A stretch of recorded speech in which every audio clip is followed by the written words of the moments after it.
Welcome back, everybody, to another edition of This Week in the XFL. I'm your host, as always, the referee representing XFL Newsroom, the number one source in XFL news. And we have a huge week for you.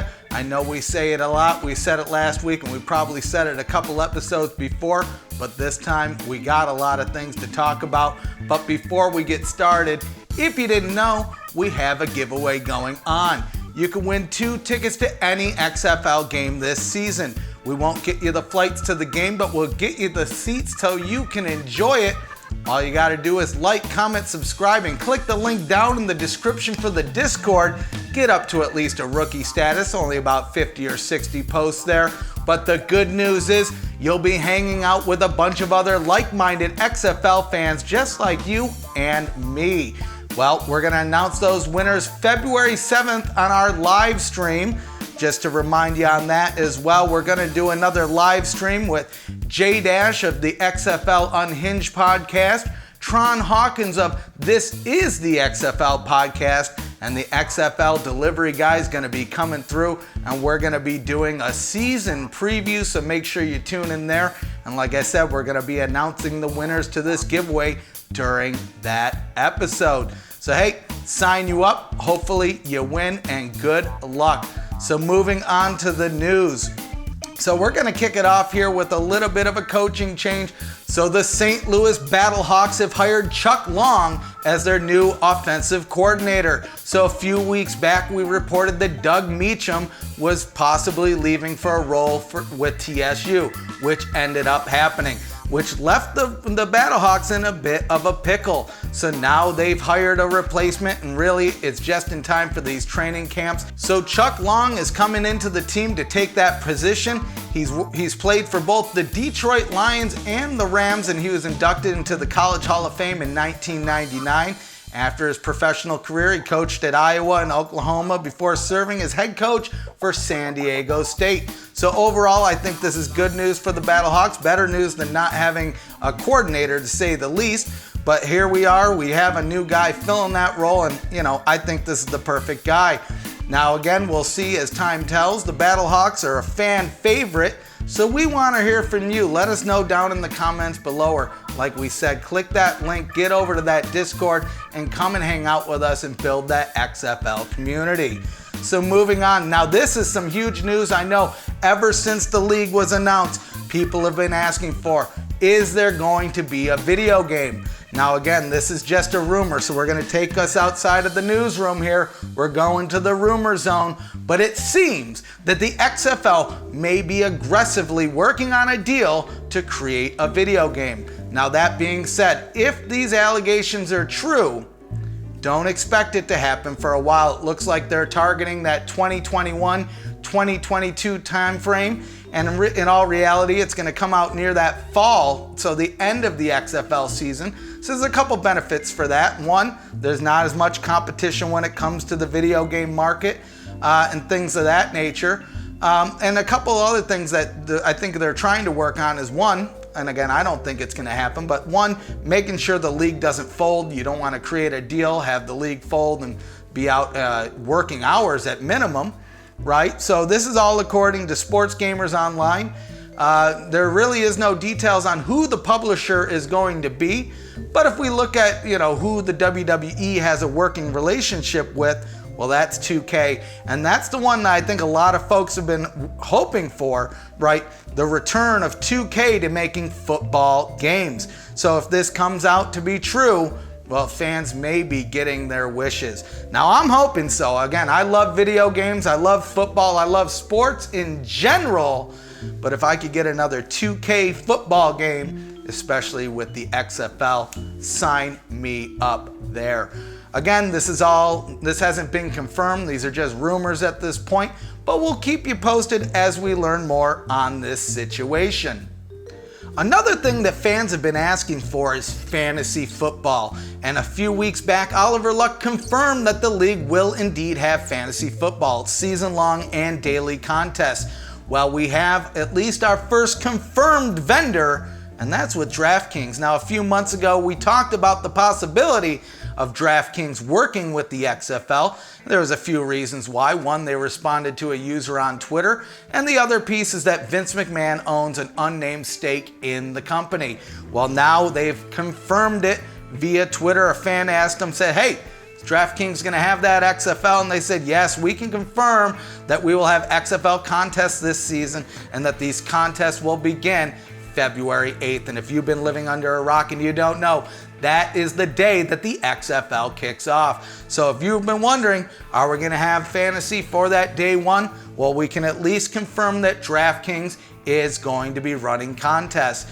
Now, I expect that we're going to see many more vendors, or at least a few more vendors, before the date finally gets here, but we're less than a month, so hopefully we'll get that information soon. But at bare minimum, we're going to have DraftKings working with the XFL, at least running fantasy contests for the XFL. And speaking of fantasy, if you guys haven't noticed yet, we have a new podcast that has joined the XFL newsroom team. So that's XFL Fantasy Central. You can check out their articles and podcasts both on my site, on the YouTube channel, and we'll have some links down below if you prefer that audio format. But check it out. If you want to get ready for those fantasy picks, come and check out XFL Fantasy Central, hosted by Rod Villagomez. Dude's top notch, quality is awesome. We hope you enjoy the show. Let us know if there's any other types of comment that you'd like to see on the site or the YouTube channel. Or hey, if you're feeling like you would like to contribute in any manner, head over to xflnewsroom.com, click that join us button on top, and sign us up. We always love hearing from you. So moving on to some other news. So like we mentioned, the XFL kicks off in less than a month. We know their broadcast partners. We have Fox, Fox Sports 1, ESPN, ABC. It's getting exciting. Well, guess what? It's even more exciting now. Fox has aired the first nationally televised advertisement for the XFL. So this past Sunday, between the battle between the Packers and the Seahawks, that advertisement went out. Another interesting thing to note is in each of the local markets, there were local ads that were airing as well. We've seen some come through for the Guardians. We saw some for the Renegades. So overall, they're ramping up into the season. We're starting to see those advertisements. At least at the time of recording, we haven't seen anything from ESPN, but keep in mind they don't have any games that first week. So hey, I think it's awesome.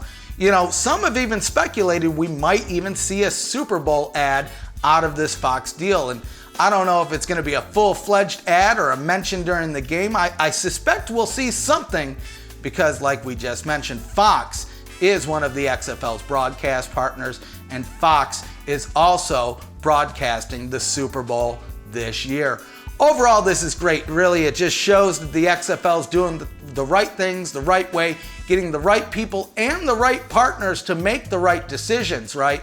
When we look back at the AAF, there was really nothing wrong with the product. Where they had problems was, the money and the exposure, right? So that first game that they had on CBS did pretty good numbers, but after that, once it had to go to the NFL Network or Bleacher Report, those things started to dwindle down, which would have happened naturally, but I think it had a bigger effect because it was harder to find some of those games.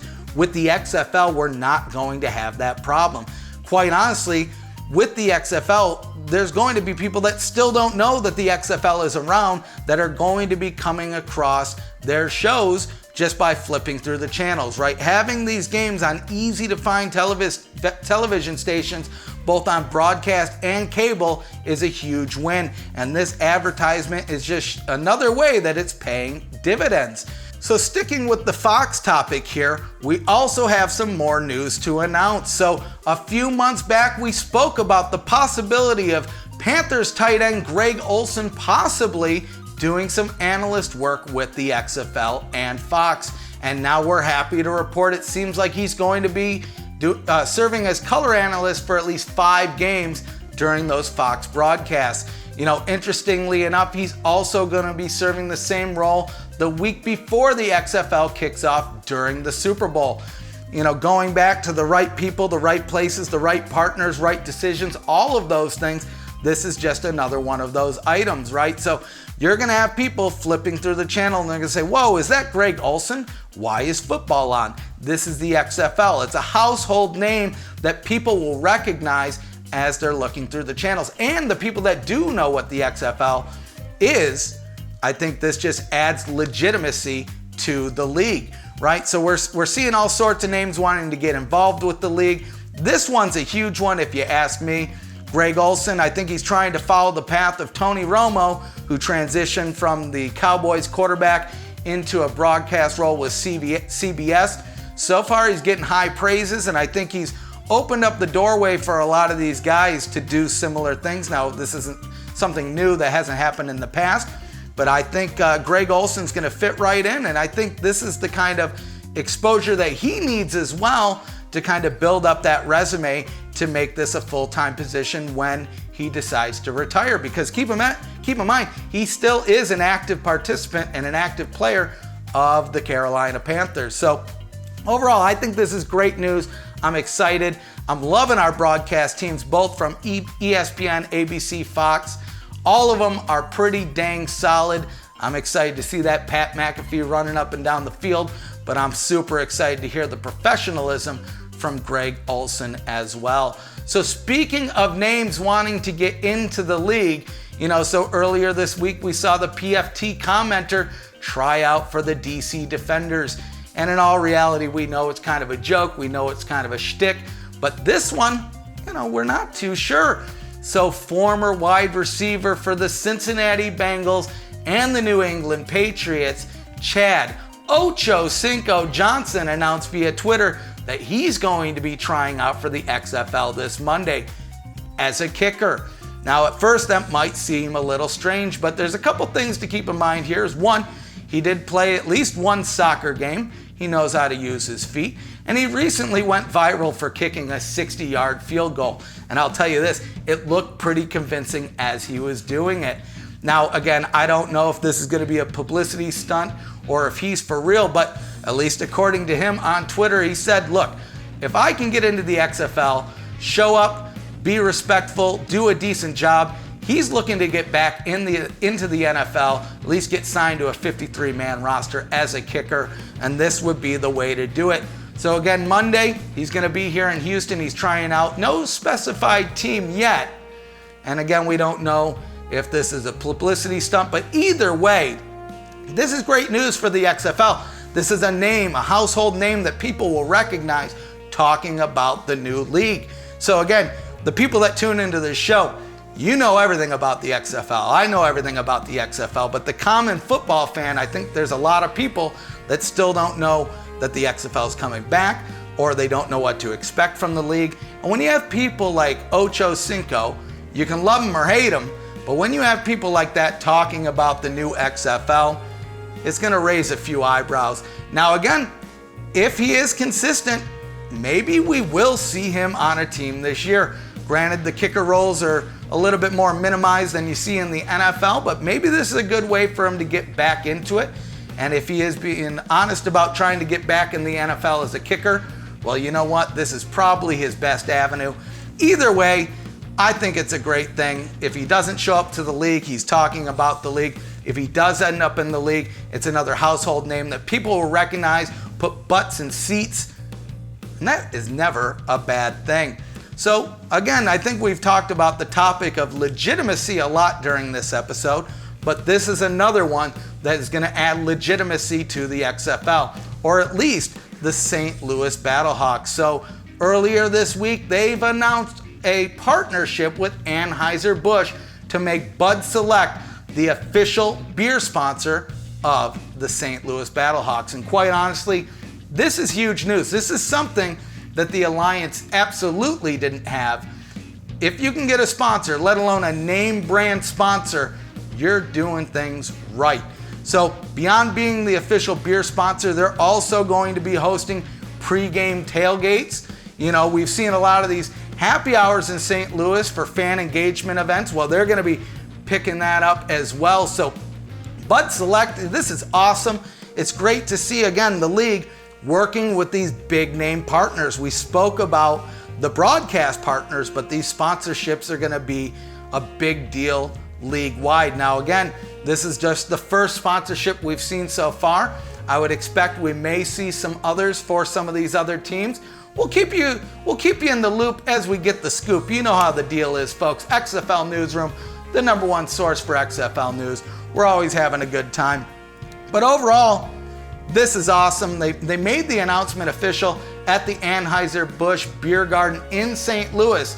And quite honestly, I wish I could have been there. I know the folks at the XFL STL Talk Show were there. Good show, by the way. If you haven't checked them out, I'll put a link down in the description. They do some stuff on Facebook. Believe they have a YouTube channel as well, but they always have some good hosts, and they're always at those St. Louis games. And actually, one of them recently got a Battlehawks tattoo, and so that's some dang dedication right there. So check them out if you haven't already. They're on Facebook, Twitter, and I'll drop some links down in the description. Sign you up. Support the XFL community. That's the best way we're going to make the league survive. The more of us, the people like me, the people like the XFL podcast, XFL Unhinged, XFL Fantasy Central, XFL STL Talk Show, the more people like that, the better it is for the league, right? The more people talking about you, good or bad, but preferably good, that's a good thing. I'm never going to complain about that. So support the community whenever you can. So we're moving on to some news here, kind of discussing these training camps. So over the weekend, we had the opportunity to attend the joint practice between the Roughnecks and the Tampa Bay Vipers. We'll touch on that here in just a second. But there is some news that we do need to talk about. It seems that the XFL is going to hold 4 preseason games. So before you get your hopes up, before you get excited, I'm going to preface this and say, don't expect these to be open to the public. Don't expect them to be televised. But basically, they're going to be doing a dry run of that first week. So all of the matches that happen that first week, they're going to do dry runs over Monday and Tuesday, so the 20th and the 21st. And it sounds like this was at the request of the broadcast partners. So on Monday, we have the Defenders at the Dragons. So that's the opening game on the 8th. But then later in the afternoon, we have the Renegades versus the Battlehawks. Tuesday, we have the Wildcats and the Roughnecks, ending it off with the Vipers and the Wildcats. So again, I'm hoping that maybe media is let into these things. And if they are, we'll keep you posted. And funny enough, so Monday is also the day that Ochocinco is going to be trying out for the XFL. So, hey, if anybody in the XFL is listening, we want to go, we want to cover it. For the XFL fans out there, we're the #1 source for XFL news. Sign us up. But either way, if we go or we don't go, we'll keep you posted. I'm sure some news will come out about these events. Hopefully we'll get the scores. Hopefully we'll get some information to you. Like I said, it's unfortunate that these aren't going to be open to the public, but in all reality, it makes sense. I think it surprised a lot of people that they are the opening games, right? They're just the same games, but it makes sense, right? You want the announcers to get used to the players, and why not just do that first week? You're going to know who each matchup is, so on and so forth. You're going to watch all these teams play. Learn that new rule set, because although it is traditional football like we were hoping, there are some intricate differences in there. Either way, this is going to be great. I'm excited. I hope we get to attend. If we do, we'll keep you posted as the games occur throughout the day. If not, like I said, we'll get you the information as it comes out. But hey, we're getting close. We're less than a month away. So like I said, over the weekend, we had the opportunity to check out the first open joint practice with the Houston Roughnecks and the Tampa Bay Vipers. So we're going to head over to the field right now. Well, here we are, folks, at the XFL training camp. As you can see, we have the Houston Roughnecks behind us. They're opening up their joint practice with the Tampa Bay Vipers. We're going to keep you posted. You know, the weather could have been a lot better today, but I'll tell you this, it could be a lot worse. You know, we saw some beautiful weather in the 70s earlier this week. Now it's down to the 50s, which I will admit is a little bit cold for the Houston area, but again, it could be a lot worse. We're less than 1 month away till kickoff, and things are getting a lot more real. Like I said, if you look behind us here, we have the Houston Roughnecks, the Tampa Bay Vipers. We're going to give you a little bit of a tour of the stadium, and we'll keep you posted as new things happen in this event. This is a great thing. Like I said, we're 1 month away, less than 1 month away from when the XFL officially kicks off. Things are getting live. We have a pretty decent crowd out here. So like I said, we'll give you a little bit of tour. We might even meet up with some fans and maybe some other podcasts while we're here. So hey, sign everyone up, and we hope you enjoy the show. So as we mentioned in that intro, this is the first time that fans were able to see two XFL teams on the field at the same time. We had the Houston Roughnecks, we had the Tampa Bay Vipers. There was coaches everywhere, and very similar to the mini camps and the summer showcase when the event first started, we had different drills going on across the field. You had the Roughnecks on one half, you had the Tampa Bay Vipers on the other, and split out within each half, there was different drills, both offensive, defensive, things of that nature. Now I'll say, while I was walking around the training camp, there was one coach that caught my attention. So the defensive coordinator of the Houston Roughnecks, Ted Cottrell, he was having fun out there. He was getting lively, he was getting rowdy. Like I said, he was pushing those players to their limit. And that is exactly what I love to see as a fan of a team. But, you know, and the other thing that we did see is we presumably saw what the referee shirts are going to look like in the XFL. And at least me, this is just my opinion, I'm happy to announce that it's a more traditional referee shirt. So when we look back at the AAF, the Alliance, that referee shirt, at least to me, this is just my opinion and you can disagree, was not very good looking. It looked like a sports bra on top of a ref shirt. I was not a fan, but I'm excited to see, at least at these training camps, that the referees were wearing a more traditional referee shirt. I expect that they will within the league. We already know that Dean Blandino's heading things up when it comes to officiating. I think he's going to do the right thing. He's going to hopefully get the rules in place, right? So we don't have some of the problems that we've seen in the NFL. But anyway, I'm getting off topic here. Overall, you know, the weather wasn't the best. For Houston, it was a little cold. It was in the 50s. But that being said, it could have been a lot worse. And quite honestly, after a little bit, you kind of got used to it. It was a little windy out there, but nothing too crazy. The players were all working hard. They were all looking good on both sides of the field, that is.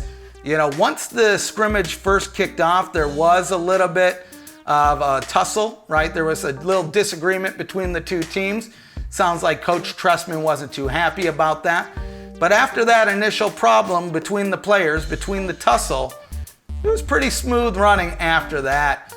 It was really cool to see, too, the league, like we mentioned, reaching out to the smaller guys. There was a mix between big press, smaller guys like me. They even had different youth players out there as well. They had a session just for the youth players and the youth coaches to do a chalk talk with Coach June and even run some drills with the players.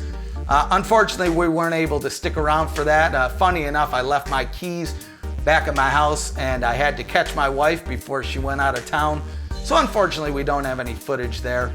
But it was cool to see the XFL officially testing out these new rules, right? We saw both the quarterbacks trying things out, running, shooting, throwing. All of them looked pretty dang impressive. We saw a few multiple pass attempts out there, that double forward pass. But I think the one that a lot of people were waiting to see, and they did show it, is that new kickoff return. So we have some footage in here. Hopefully it lines up. But I think it looked pretty good. And, you know, I wasn't sure how many yards some of these guys would be able to get with this new lineup, but things were pretty dang impressive. Overall, I'm excited to see all these rules play out. It was great to just spend another day in TD-ECU Stadium before the league officially kicks off here. And like I said, in less than a month. Great to see the new rules. Great to see the players again. Great to hang out with the fans. I actually met up with a couple people from the Discord, so sign you up. Good hanging out with you guys there as well. Like I said, we're less than a month away.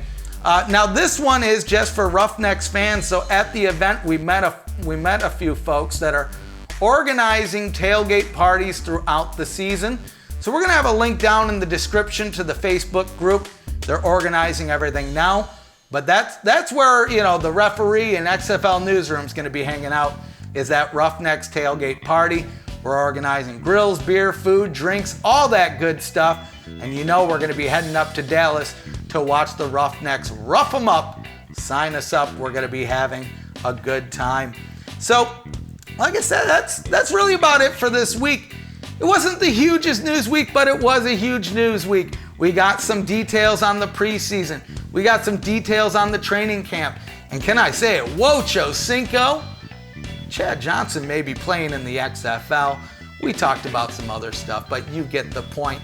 It was a fun week. It's always a fun week, and we're looking forward to doing this every week throughout the season and beyond, and hopefully for a long time, for many years to come. But before we let you go, if you didn't know, we're also on Facebook and Twitter, so give us a follow at XFL Newsroom for all the latest news. And since we're on YouTube, make sure you drop a like, comment, subscribe, and click the bell to see when we're dropping new videos.